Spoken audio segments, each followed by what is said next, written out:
Well, hello everybody. Hello. Welcome to yet another review on the Worthy Watchers show. Or, well, not show, channel. Sorry, I'm getting confused with Cineweek because Cineweek's BA, Yeah. as they say in the hood these days. Yeah. The big O. Yeah, let's not get started with that. So, if you're not familiar, the way we like to do these early reviews, especially when they're about movies that come out before release, is we'll give you 2 things that we liked and 2 things that we didn't. Now, spoiler alert, slightly. Fallout's really good. Yes. It's a really good movie. So I think we have only 1 negative apiece on this one, and Ransom says it's a little bit different than mine. Yeah. He knows mine. Yeah. So, we'll save that little treat for later. But to start out, what were 2 things that you really enjoyed about this movie? Alright. So, 2 things. One is pacing. Ooh. And I think that's definitely really important for an action movie. Mm-hmm.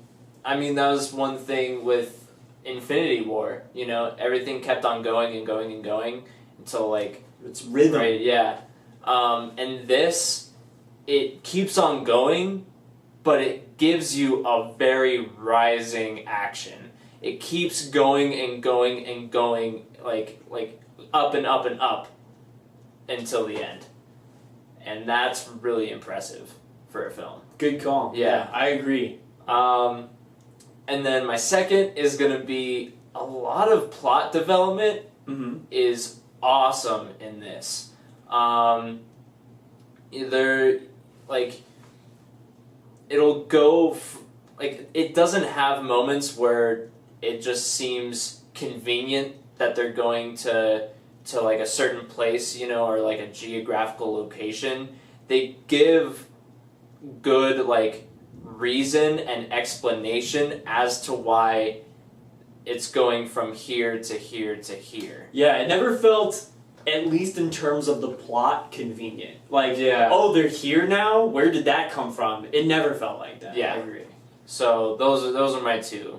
You know what, and tying into the plot development, I want to shout out character development as one of my 2 big things. The characters in this movie are incredible, and it's not just because they're larger than life, because, yeah, Ethan Hunt's Ethan Hunt for a reason. Mission Impossible is the name, right? And Ethan Hunt makes the impossible happen. Yeah. So it's a dead giveaway that we're going to get enthralled in him because he's making this stuff happen out of nowhere. It's like almost magical sometimes, yet also incredibly believable in some sequences. But it's not just him. The cast is very good. Ving Rhames, his character had growth. Simon Pegg's character had growth. The villains had growth. And the great thing about the villains in this one is their motivations for doing what they do, much like Thanos in Infinity War, to shout out the other movie that you mentioned, was, like, believable. You understood where these villains were coming from. And whether or not you empathize with the villains or think that they're right, because I never felt like I thought they were right, I did get in their head and, like, got kind of why they did what they did. And the way they talk in this movie, again, I really want to shout out, like, the dialogue paired with the characters, because they go hand in hand. And when you get a story that's well written and has that proper pace that you mentioned, it just flows. And the characters were a big part of that. Again, Ethan Hunt, big shout out, Simon Pegg, Ving Rhames. But I also want to shout out the supporting cast as well, especially Rebecca Ferguson. Oh my God, she's so good again. Yeah. And then, if you thought she couldn't be topped in Rogue Nation, wait till she tops it again in this movie. She's so good, and man, they keep rising to the next level every time with these characters. They flesh them out. It's so good. Yeah. And then the other thing I want to shout out as well is that the way that this movie is shot, the way its story is told to you, the themes expressed are very poignant. And I think that there's something to be said when the movie's story, characters, and plot pair in with that cinematic vision. And that's the reason why I love Blade Runner 2049 so much. There's so much to gather outside of the backdrop and the way they tell the narrative in terms of visuals. Yeah. There's a lot of moments in this movie where if you weren't paying attention, you could have been like, holy shit, that just happened? Yeah. And then, you you do pay attention later or before, and you'll catch something different. That's the great thing with this movie. It's rewatchable, and it's because of that cinematic vision. Especially when we get to that ending, and you're just like, did they? Oh, okay, all right. Okay, it's not that bad. So it had a lot of great things going for it there, but I do want to lead that into my big criticism, and it's just a small one, because I think that we can say a movie's perfect and it's amazing and it's like the gold standard, right? But there's always going to be a little guy in your mind that's like, I could have done this one thing. And my one thing is, there was definitely, and I'm going to call it this because for good old Tom Cruise, I'm going to call it the jumping the sofa moment. And it's because at the end, they keep doing this, oh, that's convenient, he survived that, and then it leads into a surviving this, and a surviving that, and it does that thing where you're so ready for the moment just to happen that you're like, okay, come on guys, we get it. He lived that, he lived through this, it's so convenient that this didn't fall here, and this hook stayed here, and it's just like, it reaches a point where it's almost comedic.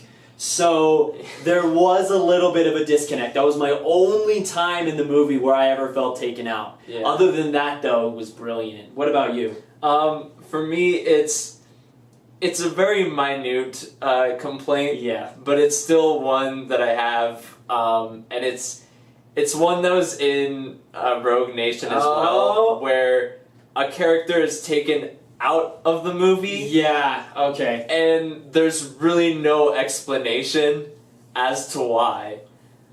And so like that sticks in your head for like a good portion of the beginning, because you're meeting all these characters again, and like getting a sense of what's been happening with them, and then you get around to all of them, but then there's that one missing person, and you're like, well, why is he gone? What's the explanation? Yeah, that's totally fair. I can see, I think, a little bit where you're coming from. Obviously, you can't talk about who or what that is, because it's a spoiler.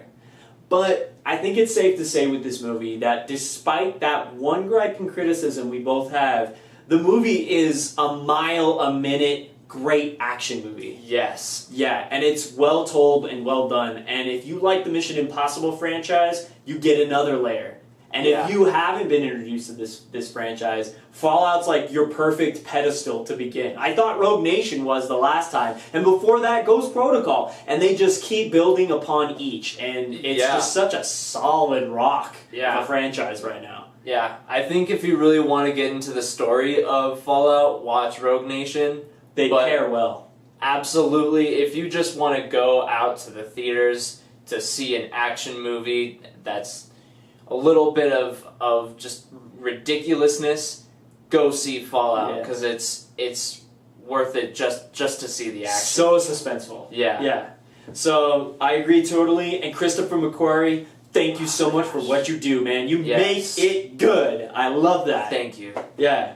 All right. Well, we hope you guys go check out Mission Impossible Fallout in theaters this Friday and this weekend, especially because we'll have a couple of other movies to talk about in CineWeek. But now that this is out of the way, this is all I wanted to see. All I want to go back to the theaters for. Yeah. So thank you guys for watching. We'll see you next time. All right. Thank you.